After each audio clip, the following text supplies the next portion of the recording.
Welcome to Heaven and Earth. I'm joined for the second time by Crawford Gribben, and we're here to, well, probably talk about various things, but in particular, Crawford's book, Survival and Resistance in Evangelical America, with the subtitle, which I actually think is quite important, at least to me, Christian Reconstruction in the Pacific Northwest. And the reason why I think the subtitle helps to make sense of what you mean by the main title, especially if you live in North America, because Reconstructionism, I don't know if I want to say it's very well known, but if you're in sort of Reformed theological circles, you may have heard of it at least. And so it kind of puts the pieces together. So I think as we get going, one of the really interesting things about your book is that you spent, I think, time in 2015, 2016 in, I want to say, Idaho, interviewing people and conversing. So you have this really, I don't know, but like a personal interaction with this group that I think makes you sympathetic. Is that the right word to use? Um, More open to kind of being able to write about them in an objective way. So tell me a little bit about like those conversations. Like, so what, I know you went there for your research and for fun, I'm sure too, but what was that like just talking with people in this kind of survival movement out in the American Redoubt? It was really interesting, Wyatt. No doubt about it. I mean, you mentioned there the attempt in the book to try to be even-handed. So I wasn't trying to write something that was sympathetic or hostile. I think this is a movement that we say over here is a bit like Marmite. I don't know if you have Marmite in Canada. You ought to, but it's a spread on Mm. bread and cheese that people either love or hate. And I think most people who write about this phenomenon write about it either as people who want to sort of praise it to the heavens, or indeed to condemn it to the nether regions. And I didn't really want to do that. I mean, I think it's relatively easy to do either of those two things because I mean, if you want to criticize, there's no difficulty finding things to criticize. If you are inclined to see positives, there's plenty of things to be positive about. So I didn't want to do that. I wanted to have the people speak very much for themselves to represent their own ideas. And the way to do that, of course, was to read as much of their material as I could, and then to go and meet people in situ, see what it's like, and see if what they say they're doing in their published materials corresponds to the way that they appear to be living. When you actually go to their front door and sort of knock on it and say, "Hello, this is me." So, I mean, I had a great time. It was there 2015, 2016. A friend of mine, Scott Spurlock, who teaches at University of Glasgow, is from Coeur d'Alene. And Scott and I had a great time driving around summer of 2015. It was a strange summer. You might remember at that point in July, August, there was massive forest fires in that part of the world, hundreds of thousands of square acres on fire, and they were shipping in firefighters from all over the world, Mm-hmm. New Zealand and Australia, to try and help put this fire out. So, when we got there, the first Saturday, I think, we went out fishing in Lake Ponderay, which is, great if you're interested in fishing. Is it the deepest lake in North America, or the second deepest lake? It's incredible. But all around that lake was just burned out forest, burned down houses.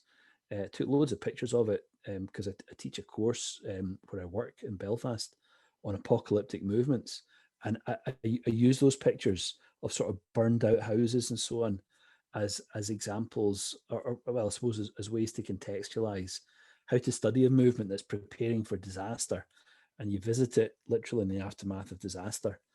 And it was just fascinating. But yeah, I mean, we sort of traveled around, chat to people from the Moscow, Idaho group that's led most famously by Doug Wilson, but a much wider range of people as well. Spoke to some people who identified themselves as kinists, so they're people who believe in racial segregation. There was a church of them that we spoke to. Other groups are sort of more militia orientated people, doing all kinds of interesting and unusual things.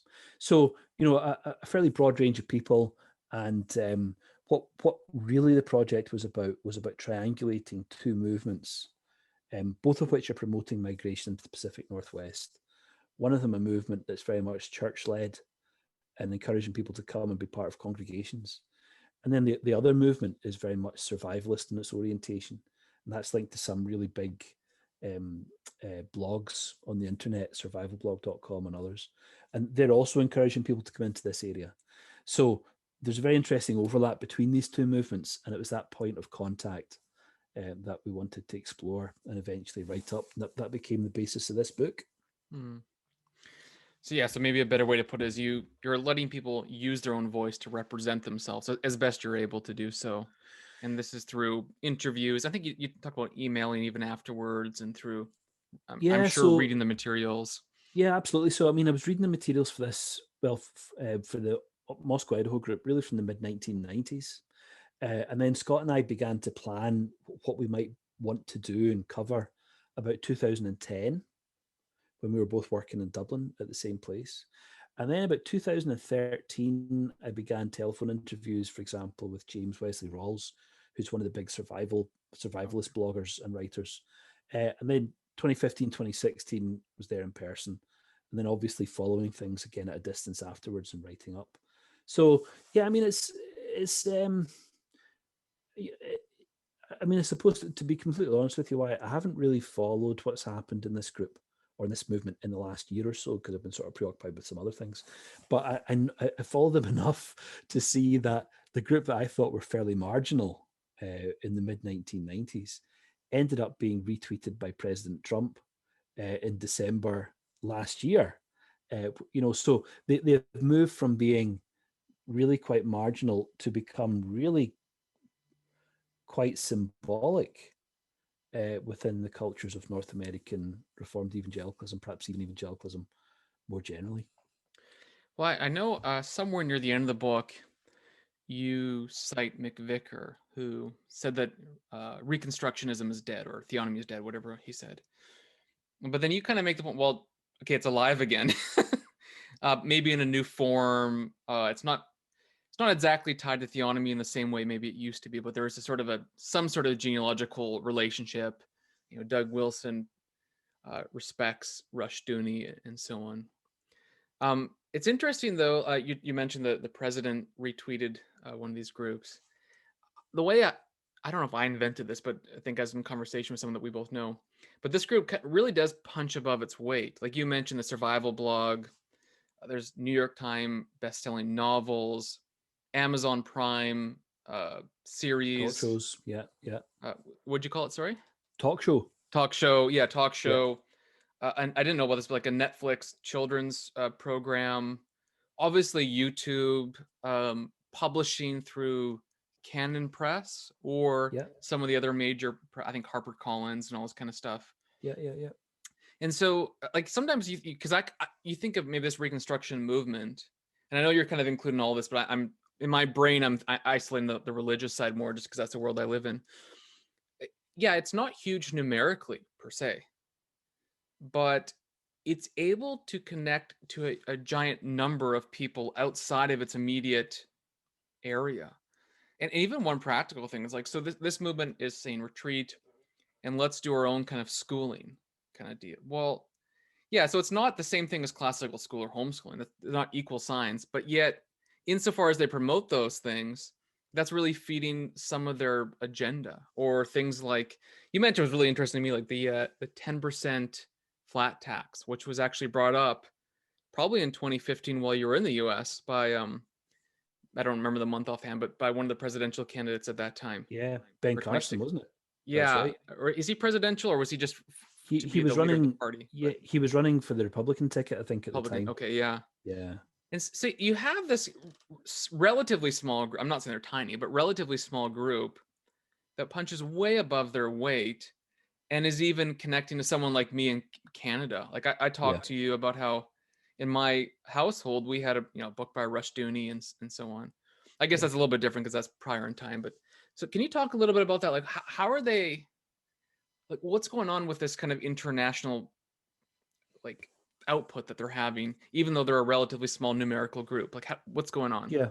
Well, I think it's a really interesting question, Wyatt. We were talking earlier on about the ways in which people in religious backgrounds, Christian backgrounds that are not Reconstructionists might still have access to Reconstructionist literature.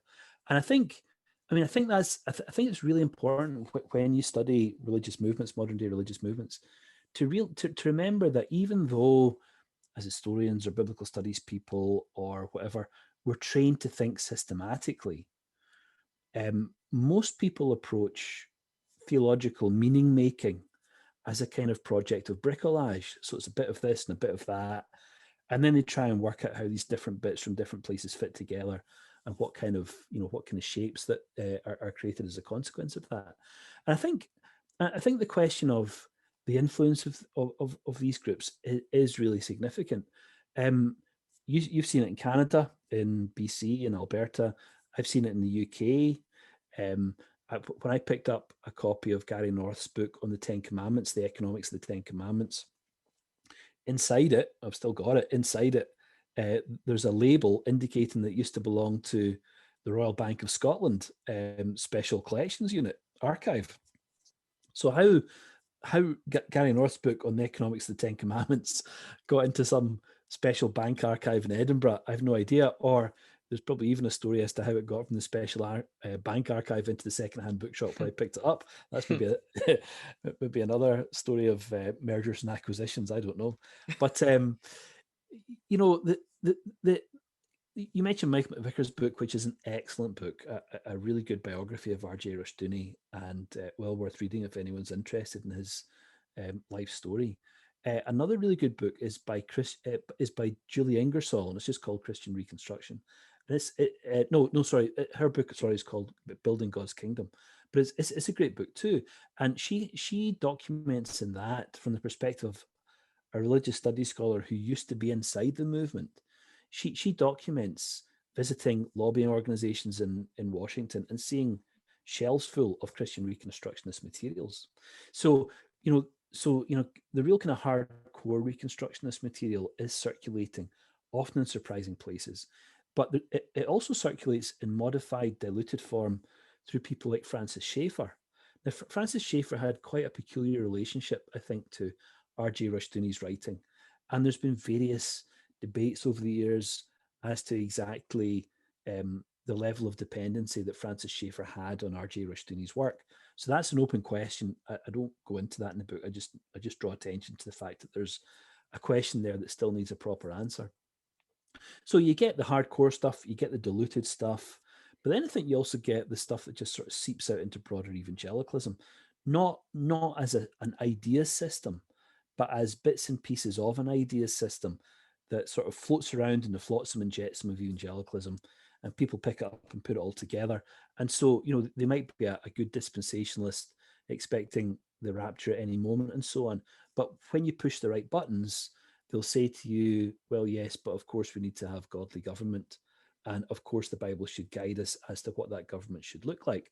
So, the classic example of that is someone like Pat Robertson, who, is obviously a major TV religious personality, dispensationalist, also charismatic. That's a separate issue. But writes and talks very forcibly about what godly government ought to look like. And according to the historical theologians, people shouldn't really be operating like that. They should be, straightforwardly dispensational or straightforwardly Reconstructionist. But actually, a lot of people are bits and pieces of a lot of different kinds of things. As to the influence of the group in Moscow, Idaho, I think you're right. I think it is a really small group. There's about 2,000 people there. And what's 2,000 people out of the 20 to 30 to 40 million people in the United States who claim to be evangelical Christians? I mean, it's a drop in the bucket. And yet, when you look at the really small number of people in that group of 2,000 people in Moscow, Idaho, who are actively writing and shaping opinions, and then begin to track the networks of influence that they have within this broader Reformed evangelical, or even more broadly evangelical culture, I think you can begin to work towards conclusions that would be really quite astonishing. You mentioned Doug Wilson's Amazon Prime talk show called Man Rampant. It's done a couple of seasons now. Obviously, they started out publishing books under their own imprint, Canon Press, but they have gone on to publish books with really major publishers. And And I think what's so remarkable about this is that they have done it largely by standing at a critical distance from the main vehicles of influence within evangelicalism. They've done it very much in their own terms. So, if you go back to the 1990s, when I sort of became aware of this group for the first time, they were designing their own magazine using desktop publishing software, printing their own books for the very first time. That were mainly lifted, as far as I could see, mainly lifted from articles published in that magazine. And it was like a kind of indie culture, or like a punk rock culture, do-it-yourself culture, of a very idiosyncratic reformed resurgence in the context of the great institutional gatekeepers of evangelicalism, who really wanted nothing to do with the kind of weird ideas this group in Moscow, Idaho was developing. So the group in Moscow, Idaho were reading, the same kinds of materials, often in a much more stringent, much more straightforward way, and, taking Banner Truth books very much at face value and just running with it and seeing what happens. And, I think that you have this kind of image, I suppose, of a kind of a punk rock reformed resurgence in a really obscure, out of the way part of the country, that 25 years later, its members are co-writing books with people like Christopher Hitchens, getting Amazon Prime talk shows, Netflix children's shows, etc., etc., etc. It's an extraordinary story. One of the fascinating, just as a practical side note, is a lot of times people kind of criticize the simple kind of online writing that many people do, but this kind of practice is actually how you become a good writer. And maybe early on, where they're in this little imprint, they're beginning to kind of hone their skill so that they're ready to have the ability to kind of print with these bigger publications. One thing I also think is interesting is that you kind of talk about Francis Schaeffer, Pat Robbins, these names of how interrelated things can be. I think you might mention this in your book, but I believe Hal Lindsey had a center in California that Rushdoony spoke at. It He was like the did, Friends yeah. for Jesus or something to that effect. Yeah. And it's like, so Hal Lindsey and Rushdoony are in a building together. It's just odd because one is Mr. Dispensational and one is Mr. Theonomy, like the two Yeah. kind of icons of those different movements. And yet they both kind of have a similar view that the end is nigh, but one says the end is nigh so we raptured. The other one says so that we can reconstruct, Yeah. So, and you kind of mentioned that already, but like, can you kind of just like, you mentioned this kind of intermixture of ideas, but like, is there, you've done dispensational research. Is there a connection? Is it theological? Is it maybe just cultural? Like what's going on in terms of this? I'll give you one brief example. In my own household, we had dispensational literature and then we had ideas and Rushdoony at the same time as well. Like that was just fine. Same, and James Dobson was there too. Like we can have all of them under one household and nobody thought it was at that time odd. Yeah. Well, no, I mean, I think that's a very good observation. Why, again, I go back to the point that historical theologians, people who write historical theology, are very happy to lay out systems of thought, but they want people to be as organized as the ideas are. But people aren't that organized; they're just not. And I think you're right. Rushdoony and Hal Lindsey are two very different people with very different sets of ideas. However, Rushdoony was a lot more consistent than Hal Lindsey was. Because Hal Lindsey, for all that we think of Hal Lindsey as a representative dispensationalist, Hal Lindsey really began to mold the dispensational tradition and actually to turn it 180 degrees on some of the claims that he was making. So, previous to 1948, the establishment of the State of Israel, dispensationalism had always argued there are no signs of the times. The next event in the prophetic calendar is the rapture. After 1948, a number of big name dispensationalists begin to prevaricate in that possibility because they want 1948 to mean something prophetically. However, it's left to Hal Lindsey in 1970 really to make that argument with force, which he does in The Late Great Planet Earth. But he does more than that. So he moves dispensationalism from futurism to partially historicism. But more than that, he also begins to argue very forcefully that we should be voting for Christian politicians and that those Christian politicians are responsible to create a Christian America. So what was he doing then when he was inviting R.J. Rushdoony to come to the Jesus Christ Light and Powerhouse on the UCLA campus? Well, I can only imagine he wasn't there, because Rushdoony's talk, which he published later on in one of his Chalcedon Institute magazines, or in two of them actually, it was a pretty searing critique of dispensationalism. It was a talk called Dominion Man, or what was it called again? Despair Man or Dominion Man, something like that. But I mean, it was very much, it was very much me. It was Sounds very about much right. me. Yeah, me versus Hal Lindsey, and and the sort of hippie Christians there Yeah. were being asked to choose Okay. between which which of the two ways into the future they wanted. So, I mean, Hal Lindsey was inviting a lot of people to the Jesus Christ Light and Powerhouse to talk to these students. I mean, he must not have realized who he was inviting when he invited R.J. Rushdoony, because Rushdoony by that point had published a post-millennial commentary Okay. on Daniel and Revelation, and was already, I think he'd already published at least the first volume of his Institutes of Biblical Law. What's that, 700, 800, 900 pages long? An exegesis of Exodus 20, showing how each of the Ten Commandments needs to relate to present day policy. So, I mean, but I think that the point you're making, Wyatt, is that nobody's consistent. But I think Hal Lindsey isn't either. Yeah. So, I think maybe we're all in good company.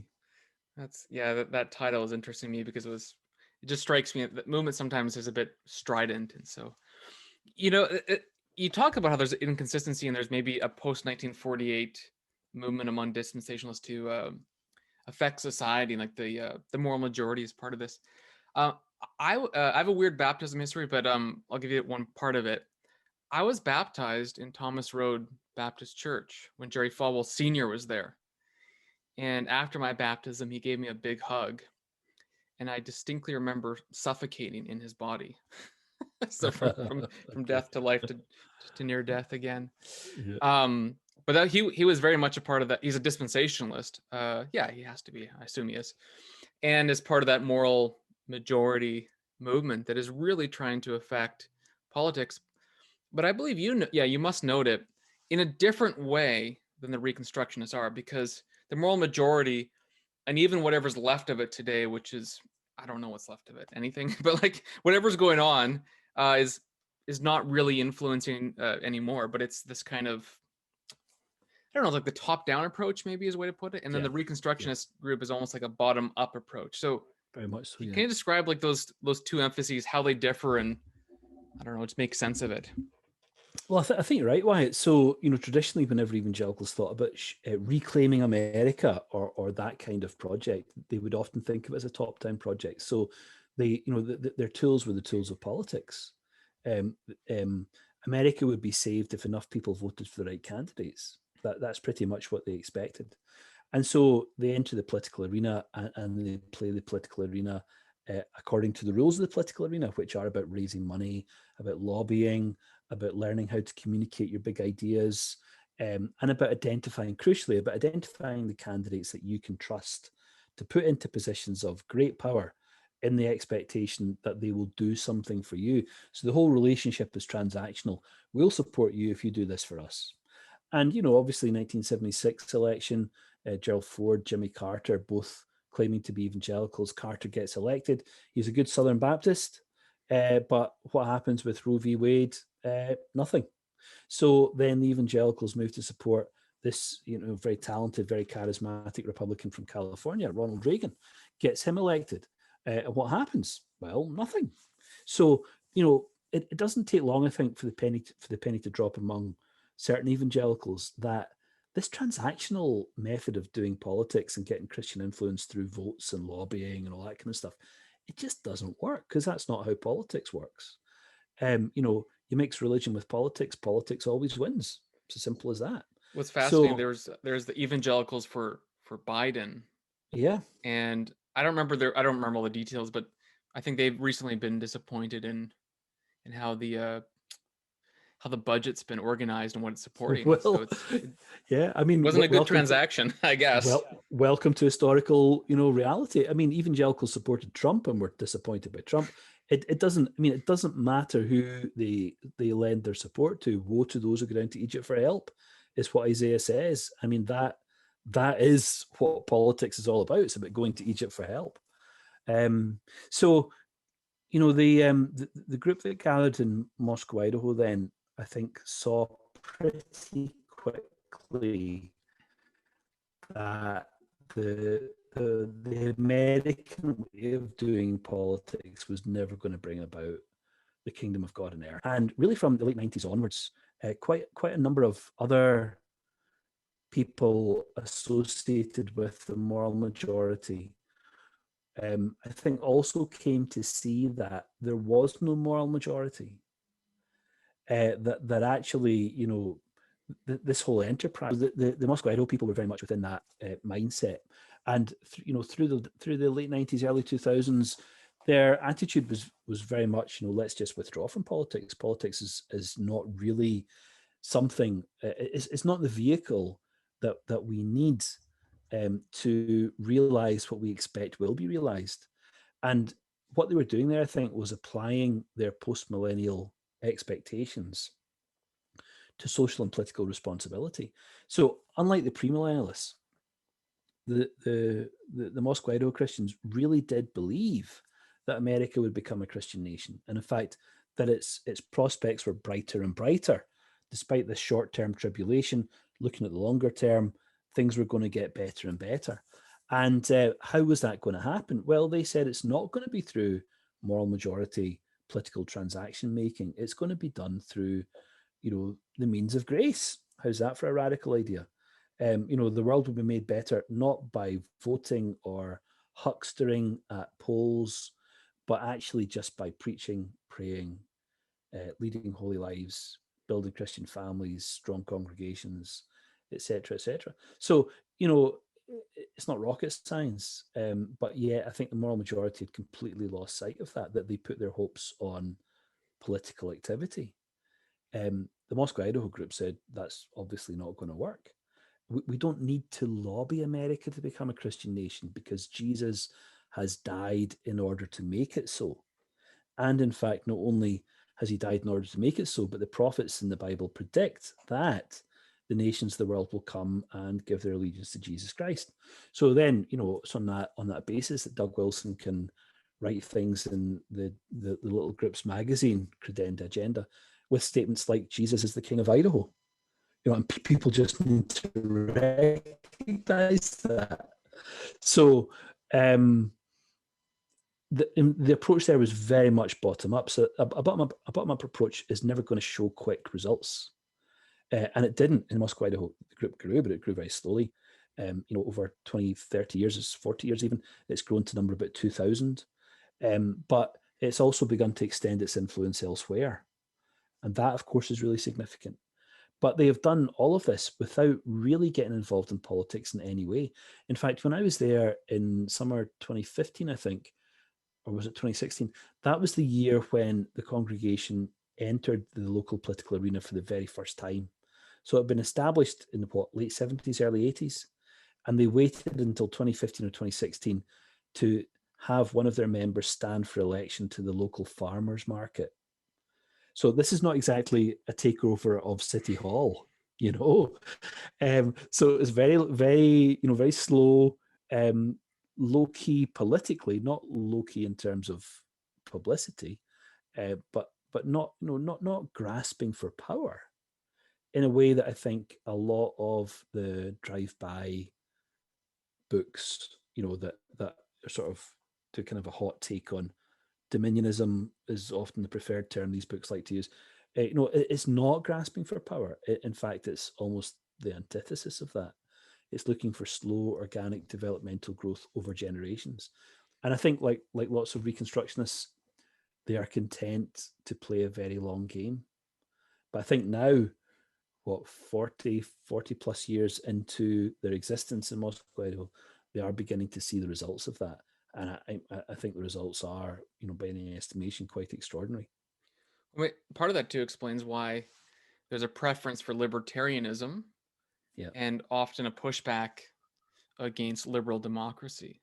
So libertarianism basically is decentralized governments. There's no big control from up here. So that allows the bottom up to kind of take effect.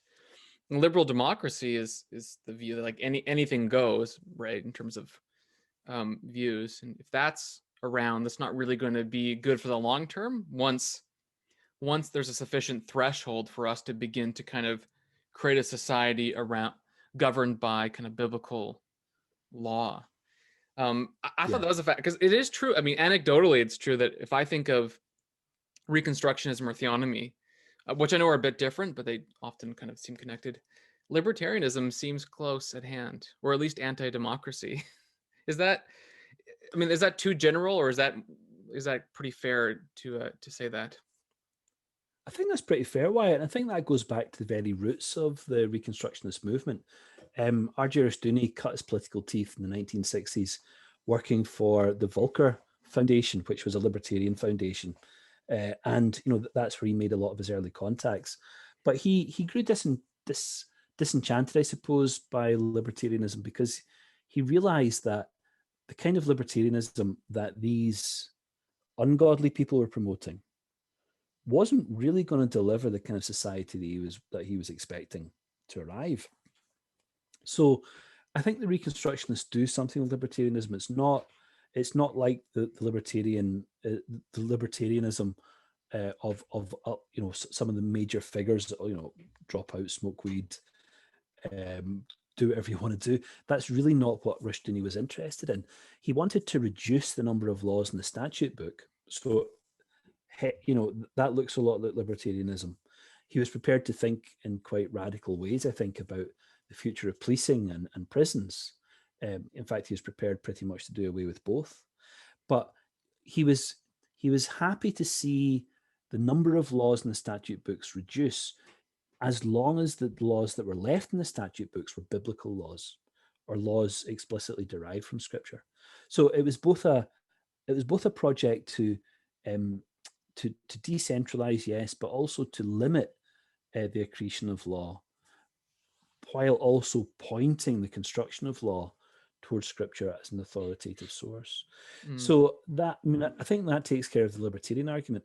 The other argument then is about the value of liberal democracy. And of course, I mean, this is a really interesting issue, because there's been any number of calls over the last 5 years among Christians of various kinds to rethink the roots of the classical liberal order, whether it's Patrick Deneen's book, Why Liberalism Failed, or some other Catholic writings which are calling for the reintegration of church and society.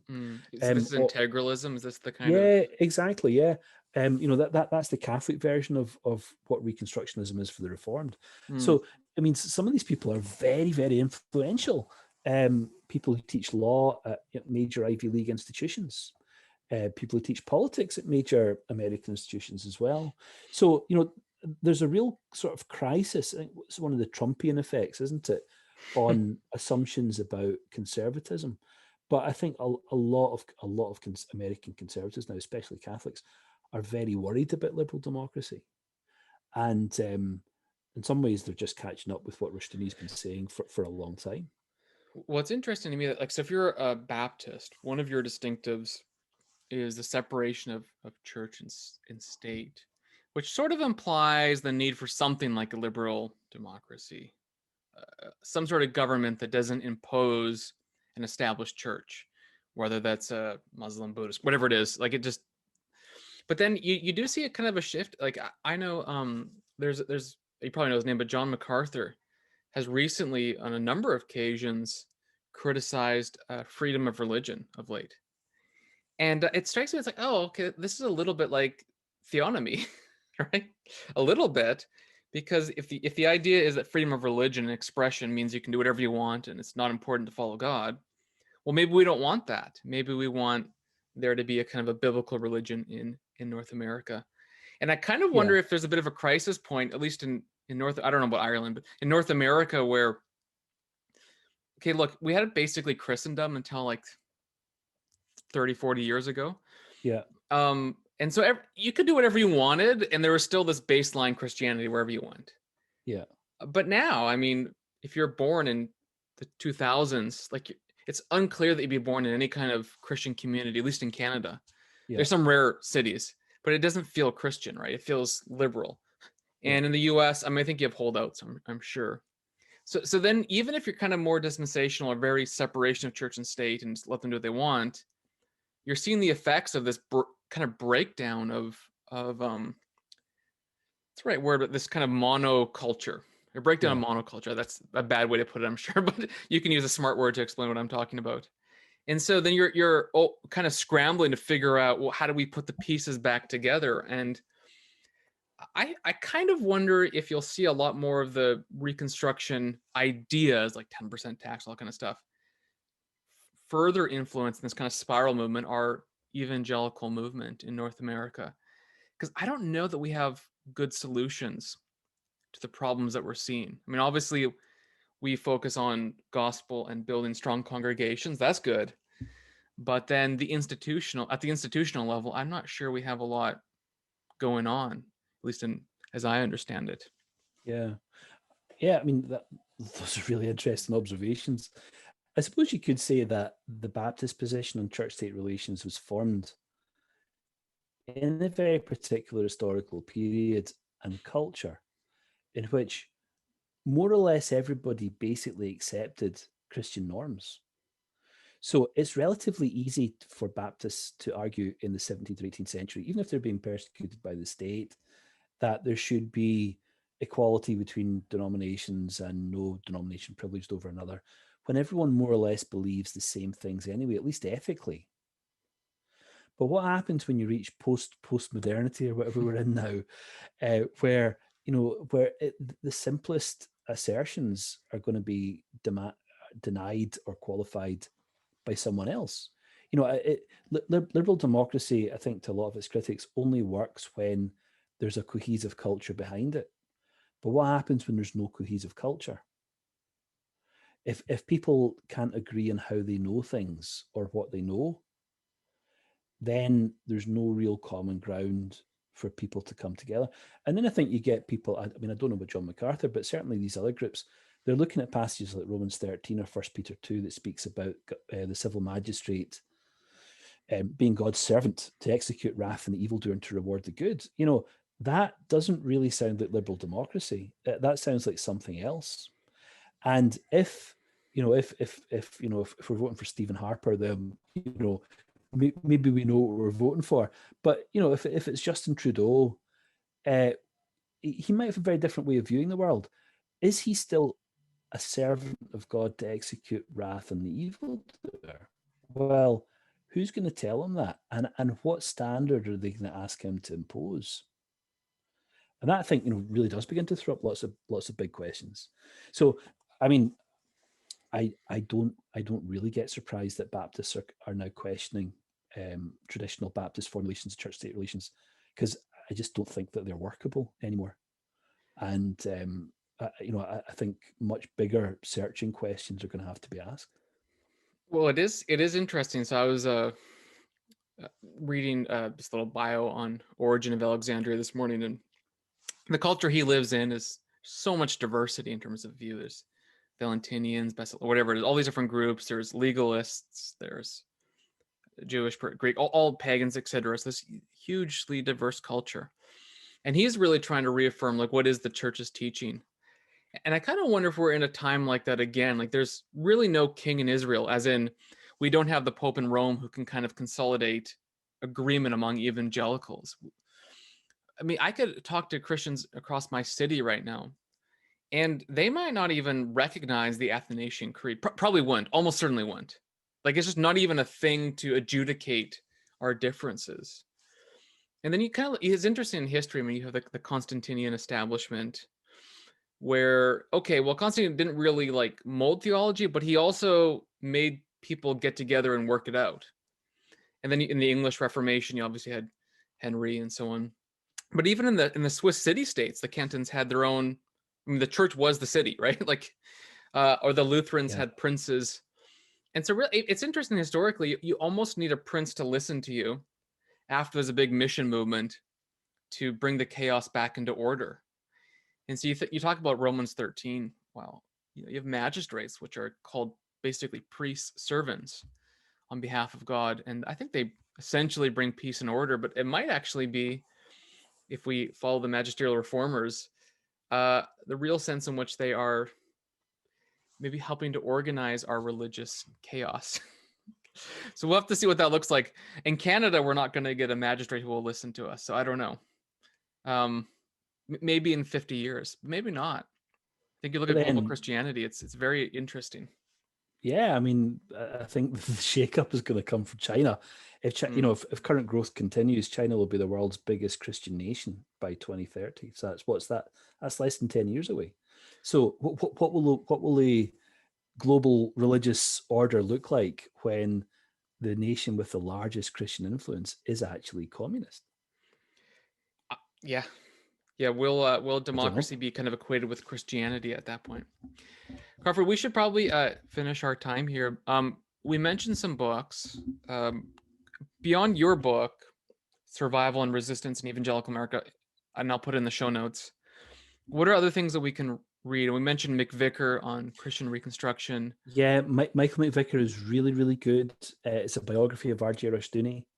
It's fascinating, sometimes very sad story. But I think Michael does it really well, and it's very, very careful and very nicely done. Julie Ingersoll's book on building, what's it called again? Building God's Kingdom. That's right. Like that. Which is a kind of a history of Christian Reconstructionism more generally. It's a great piece of research as well. She writes as someone who used to be involved in the movement, and has since taken on a much more critical position as a religious studies scholar. Those are the two books I'd really recommend. And then I think if anybody wants to sort of dip their toes into seeing what all the fuss is about, Rushdoony is worth a read. I think Rushdoony is a really significant thinker. So where would you start with Rushdoony? Would you probably not his institutes, I'm guessing? Yeah, actually, why not? Why not start institutes? I mean, there's so much. He's written so much. But the Institutes of Biblical Law lays everything out in one place, and you will see things there which are startling and terrifying, perhaps. But I think it will give you a really good idea of what he's about. But it will also, I think, help you to realize that he's not necessarily saying all the bad things that people say he says. Certainly says things that people will find troubling. But he's certainly not calling for revolution. Quite the opposite. And then, the stuff that's coming out of Moscow, Idaho, I think is repackaging a lot of those ideas, reworking some of them sometimes in fundamental ways, but I think also repackaging them and making them much more accessible and engaging. And anyway, there's a mountain of stuff, literally a mountain of stuff to wade through if people are interested in doing that. Well, thank you, Crawford. I appreciate the book and then also the conversation. It's great to see you again. Thanks for your time.